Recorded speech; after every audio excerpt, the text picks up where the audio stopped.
Bolsonaro não ia para Juiz de Fora no dia 6 de setembro. Ele ia no dia 6 de agosto. A agenda dele era com a associação comercial. E aí, o pessoal fica de sobreaviso, porque o Bolsonaro adia essa ida por um mês. Quando ele adia essa ida por um mês, apenas quem tinha acesso a essa informação era quem cuidava da agenda do Bolsonaro. Segundo as informações que eu levantei, era o pessoal do Bebiano. O Bebiano era presidente temporário, né, da Nacional. Então ele acabou agregando tudo da campanha para ele, por conta desse modo dele de trabalhar extremamente centralizador. O Bolsonaro era blindado pelo Bebiano. Para você falar com o Bolsonaro, você teria que passar pelo Bebiano. Porque se o Adélio é um louco e um belo dia, na história do planeta, na história da política mundial, ele cai de paraquedas no colo do Bolsonaro com uma faca na mão, então isso é um fato que precisa ser examinado. Agora, por outro lado, se o Adélio premeditou, para que ele pudesse premeditar, o pressuposto é que alguém conhecesse a agenda do presidente. Inclusive, logo após o atentado, eu fui chamada para depor na Polícia Federal e, assim, eu fui muito clara no meu depoimento. Eu disse que até o momento, quem sabia dessa agenda era só a gente que estava na organização e a gente tinha sido acionado diretamente por parte do pessoal do PSL, que no caso eram as figuras do Bebiano e o Marcelo Álvaro Antônio. Então, assim, eles queriam entender como essa agenda vazou para que o Adélio estivesse na cidade antes da data, de fato, que ocorreu o atentado do presidente Bolsonaro. Na minha opinião, existia um grupo formado com 5 nomes, né, que eram necessários naquele momento para o cenário que se formou posteriormente. Na época eu comentei isso nos bastidores, comentei isso com alguns colegas que estavam também na investigação, e de repente um jornalista descobre uma coisa, vai fazer uma entrevista sobre o inquérito das fake news, que esse jornalista, por acaso, do destino, Oswaldo Eustáquio, e quando eu vejo a matéria dele na tela, quase que eu caio da cadeira. Por quê? Porque ele traz a informação de que havia um grupo chamado PSL Raiz, cujos nomes que eu falei nos bastidores, que ninguém sabia, estavam exatamente nesse grupo. Quer dizer, o grupo existia, de fato. Para premeditar a facada, precisava existir esse grupo. E o Eustáquio traz exatamente isso na matéria dele. Um grupo chamado PSL Raiz, que tinha exatamente esses nomes.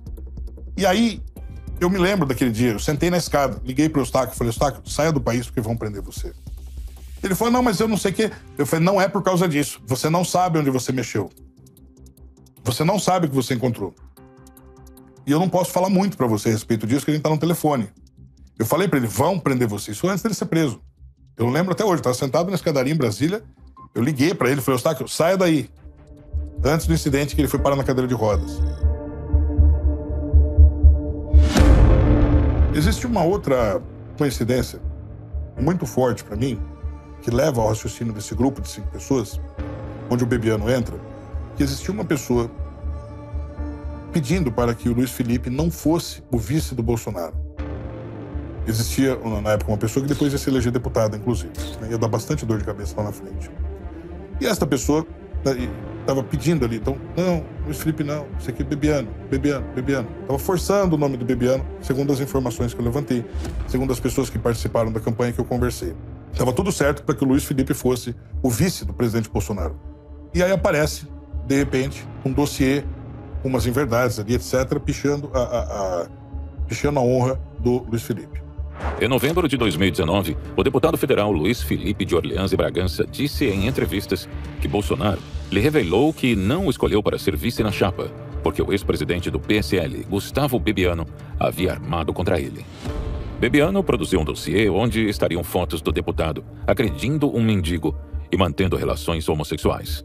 Fontes próximas ao presidente confirmaram que o dossiê foi feito e as fotos forjadas fizeram com que Bolsonaro desistisse da escolha. E o Bolsonaro desiste dele e de supetão, do nada, aparece e fala assim, vai ser o Mourão. Segundo os meus cálculos, quando o Bolsonaro traz o Mourão e não o Bebiano, esse pessoal tem que adiantar os planos.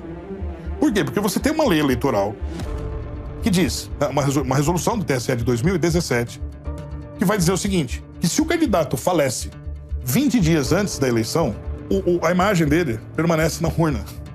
Então as pessoas não votariam Bolsonaro, votariam outro nome, mas a imagem na urna ia aparecer do Bolsonaro. Porque não dá para você fazer isso por causa da preparação das urnas, né? Eles não começam a preparar assim, em cima da urna, pilim-pim-pim, varinha de condão, sai uma urna pronta. Não é assim que funciona. Tem uma preparação, são 5.565 municípios no Brasil, Cada município tem 3, 4, 5 escolas, cada escola tem 10, 15, 20 zonas eleitorais, cada zona eleitoral vai ter uma urna. Então, caso o seu candidato faleça, venha a óbito, antes 20 dias antes da eleição, a imagem dele permanece na urna. Isso é uma lei, uma resolução do TSE. Você vai falar, bom, o crime foi cometido no dia 6 de setembro, a eleição foi acontecer lá para o dia 3 de outubro. Então, nesse intervalo, se o presidente falece, a probabilidade de alguém usar isso e usar a lei atrelada a este fato para confundir a população, a pessoa pensa que está votando no Bolsonaro e está votando em outra pessoa, é muito grande. E aí você diz o seguinte, bom, se o Bolsonaro fica com o Bebiano, opção A, ele escolhe, fala assim, não vou querer o Luiz Felipe porque apareceu um dossiê e vou desistir dele e o Bebiano entra. Se o Bolsonaro fica com o Bebiano, eles têm tempo de agir. Agora, caso isso não aconteça, então o caminho tem que ser outro. Então o Bolsonaro tem que ser morto nesse prazo, nesse intervalo. Por quê? Porque senão eles perderam tudo, porque eles perderam o vice. Então eles têm que aproveitar essa legislação para poder matar o presidente, para poder tomar o poder. Porque senão, se isso não acontece, quem que entra? Entra o Mourão. E aí com o Mourão também, eles não iam ter que fazer o quê? Matar o Mourão também? Entendeu? Então, eles não iam tomar o poder desse jeito.